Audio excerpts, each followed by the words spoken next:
Legislativo, que fueron rechazadas 4 reservas promovidas por el en detalle también otros temas.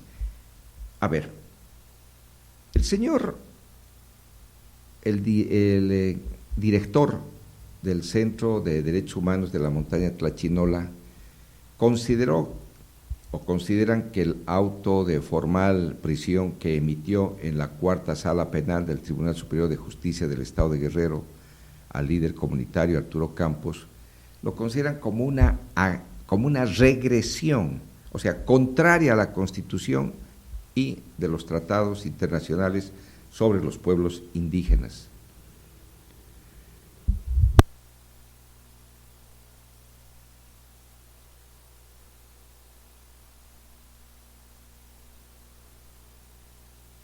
Bien, por medio de un comunicado de prensa con fecha 11 de julio, la Organización de Derechos Humanos de la Montaña Tlachinola criticó que la resolución emitida por la Cuarta Sala Penal del Tribunal Superior de Justicia del Estado de Guerrero aseguró que no atiende a lo establecido por la Constitución mexicana ni por los tratados internacionales suscritos por el Estado mexicano en materia de derechos colectivos de los pueblos indígenas, en específico lo relacionado a sus sistemas normativos para la resolución de conflictos internos.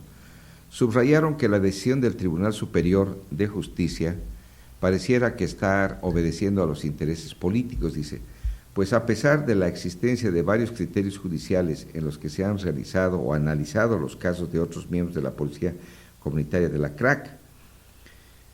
¿Cuáles son los casos? Casos como los de Bernardino García, Ángel García García, Eleuterio García Carmen, Florentino García Castro, Abad Ambrosio Francisco y Benito Morales Justo, quienes también habrían sido injustificadamente acusados por el delito de secuestro y que obtuvieran su libertad en abril del presente año mediante el uso de incidente de libertad por desvanecimiento de datos, al considerarse que no existían elementos que justificaran su procesamiento.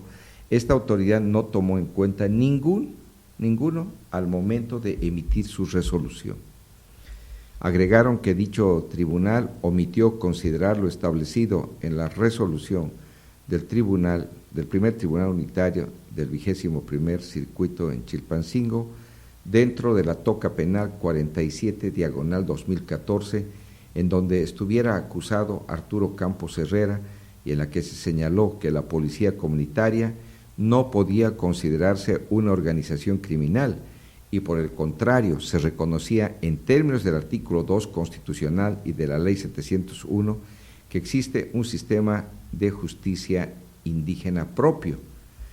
En este comunicado también de Tlachinola se informa que ante estas evidentes vulneraciones de los derechos del líder comunitario y ante el riesgo de que este tipo de decisiones regresivas que descalifican al sistema de justicia CRAC se repitan, el 7 de julio del 2016, el Centro de Derechos Humanos de la Montaña Tlachinola, como representantes legales de Arturo Campos, interpuso un juicio de amparo con el fin de que la justicia federal proteja al señor Campos Herrera y al sistema de justicia indígena.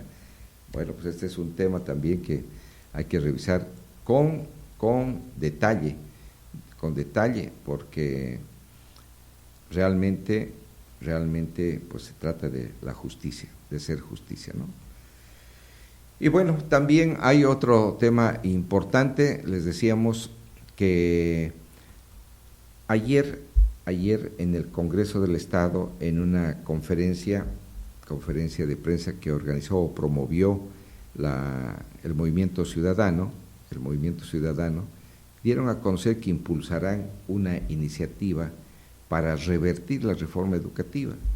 El grupo parlamentario del Movimiento Ciudadano informó que también presentará una iniciativa para revertir la reforma educativa y buscará que el legislativo local la impulse ante el Congreso de la Unión.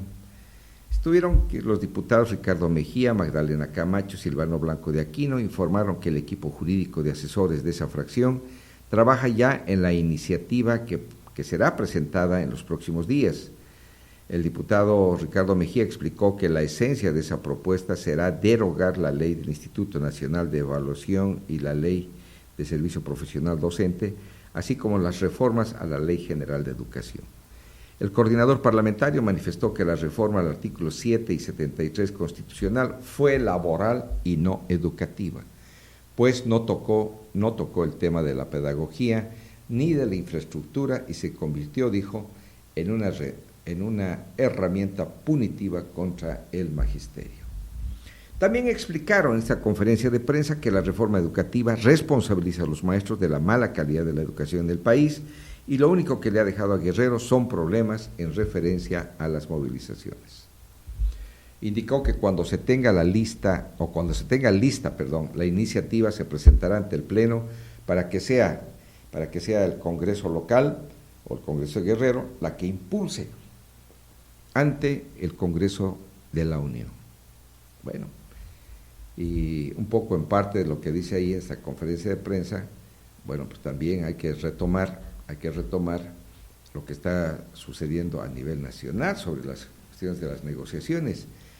¿Por qué le digo esto? Porque hay un tema importante, que uno de los puntos que planteará la Coordinadora Nacional de Trabajadores de la Educación en las mesas o ante la Secretaría de Gobernación, ¿sabe cuál va a ser? El establecimiento de una relación bilateral con el gobierno federal. ¿Sabe para qué? Para obtener reconocimiento oficial de la disidencia magisterial como sindicato. Pero sería, ¿sabe qué? Como sindicato independiente. Uy, uy, uy. Eso es lo que dijeron pues los maestros que integran la dirección política nacional de la coordinadora. Dice, mire, la formalización de esta relación es una exigencia que mantiene la coordinadora desde junio del año pasado. Quedaron suspendidas las mesas de negociación con la Secretaría de Gobernación, ahora la estamos reactivando. La Coordinadora Nacional a través de la Educación no es un sindicato, sino una rama del sindicato, o sea, la coordinadora es una rama del sindicato, que se separó, bueno, en 1979. Esto le llaman ellos en la búsqueda de democratizar los procesos al interior del sindicato para la elección del Comité Ejecutivo Nacional. A ver, aquí hay una reflexión. Roberto Rodríguez, que es investigador de la UNAM, explicó que convertirse en un sindicato reconocido por la autoridad le permitirá a la coordinadora controlar las cuotas de sus agremiados y no tener que depender de que el Sindicato Nacional de Trabajadores de la Educación se les transfiera o les dé ese dinero, además de que podría hacer sus propias negociaciones políticas. Este señor Roberto Rodríguez, investigador de la UNAM, dice, hay un asunto económico, ellos serían los receptores de las cuotas sin tener que pasar por la administración del sindicato. Probablemente represente o tenga una matriz más político e ideológico de marcar una separación del sindicato con el cual ha estado peleados durante años, desde el año 1979. Y bueno, cuando se habla de esta posible separación de la coordinadora del sindicato, sería un sindicato independiente, imagínense qué golpe político le significa para el sindicato, pero bueno.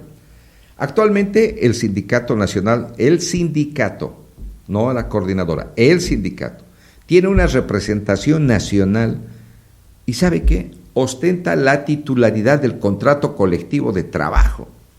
Esto quiere decir que al tener mayor número de agremiados, es la instancia que negocia las condiciones laborales directamente con la Secretaría de Educación Pública, entre otras cosas, el aumento salarial. Según la forma en que se ha procesado el reconocimiento como sindicato en cada entidad, como conjunto de sindicatos estatales o como un sindicato nacional, le implicaría ventajas sin límites, porque los ceses de 3,000 profesores, o sea, ¿saben qué? No nos sancionen, olvídese de eso. Entonces, esa es parte de la negociación, ¿no? Y también están pidiendo acordar la entrega de plazas automáticas a los egresados normales, a los egresados de las normales. Bueno, el ánimo de la coordinadora cambió durante la reunión el pasado lunes